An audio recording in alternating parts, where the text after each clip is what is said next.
Halo semuanya, pada kesempatan kali ini kami akan membawakan sebuah video yang berasal dari sebuah bacaan yang berjudul Pipa Norris 2010, yaitu Public Sentinel, News Media and Government Reform, Chapter 15, Assessing the extent to which the news media act as watchdog, agenda setters, and gatekeepers.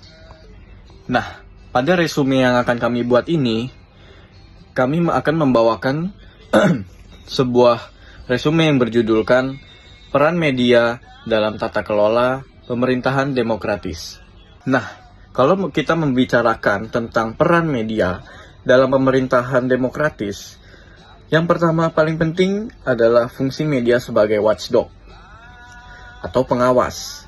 Nah, media di sini berperan sebagai penjaga agar kepentingan publik untuk mengawasi juga penyalahgunaan kekuasaan seperti korupsi dan kebohongan baik di sekitar publik maupun swasta. Nah, menurut penelitian dari Brunetti dan Weather, negara yang memiliki kebebasan pers tinggi cenderung memiliki tingkat korupsi yang lebih rendah. Nah, bahkan peningkatan suatu standar deviasi dalam kebebasan dalam sebuah kebebasan pers bisa menurunkan tingkat korupsi bahkan sampai 1 poin. Nah, hal ini juga ditegaskan oleh Liederman, Loizai, dan Soares yang menemukan bahwa kebebasan pers benar-benar berperan menekankan praktik korupsi. Kita bisa ambil contoh. Kita ambil contoh dari Afrika Selatan. Nah, setelah demokratisnya tahun 1994, media di Afrika Selatan sana udah jauh lebih bebas. Nah, banyak juga muncul stasiun-stasiun radio dan juga surat kabar yang independen. Nah, hasilnya transparansi meningkat dan angka korupsi menurun di Afrika Selatan sana.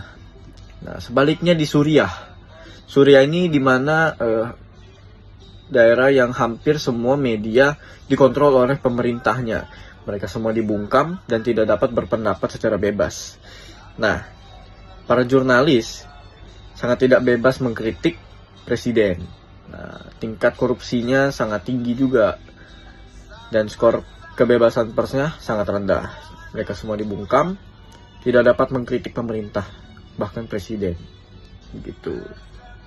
Nah, dari kesimpulannya, bahwa media yang bebas dapat meningkatkan transparansi dan akuntabilitas. Namun juga ada hal-hal yang benar-benar efektif jika negara tersebut memiliki sistem politik dan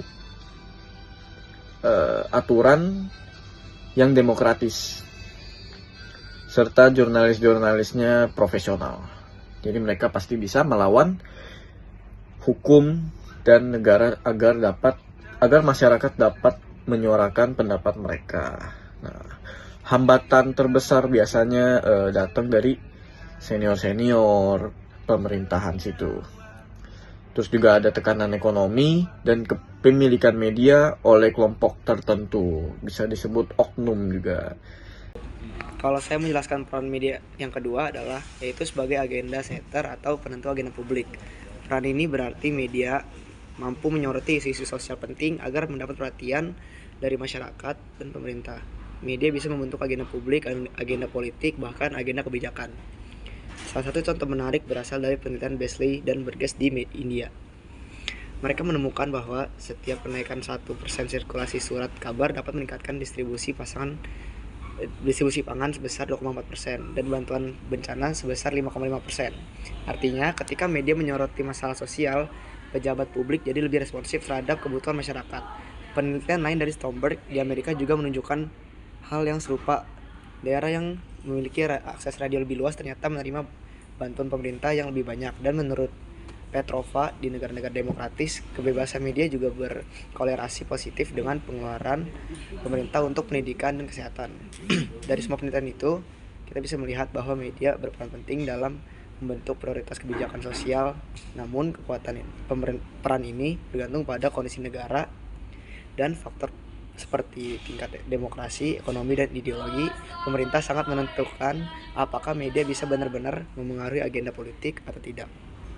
Peran media yang ketiga adalah sebagai gatekeeper atau penjaga gerbang informasi, yang berarti media berfungsi untuk membuka ruang publik bagi berbagai suara, pendapat, dan kelompok masyarakat untuk berdiskusi secara demokratis.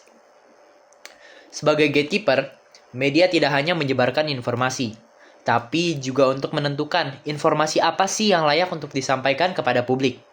Tujuannya itu agar setiap warga memiliki kesempatan yang sama untuk didengar, termasuk kelompok-kelompok minoritas atau pihak oposisi. Menurut peneliti Tetei di Afrika, media telah membantu untuk menyuarakan kelompok-kelompok yang selama ini tersingkirkan, sehingga mereka bisa ikut terlibat dalam percakapan publik. Sedangkan ada Fotmer menambahkan bahwa di negara-negara demokrasi baru, media itu berperan penting dalam memperkuat kesadaran politik dan orientasi demokratis warga. Kalau media bisa menjalankan fungsi gatekeeping ini dengan baik, dampaknya itu pasti akan luar biasa banget. Karena masyarakat itu menjadi lebih terinformasi, pemerintah juga jadi lebih bertanggung jawab, dan demokrasi ini berjalan lebih inklusif serta masyarakat lebih partisipatif.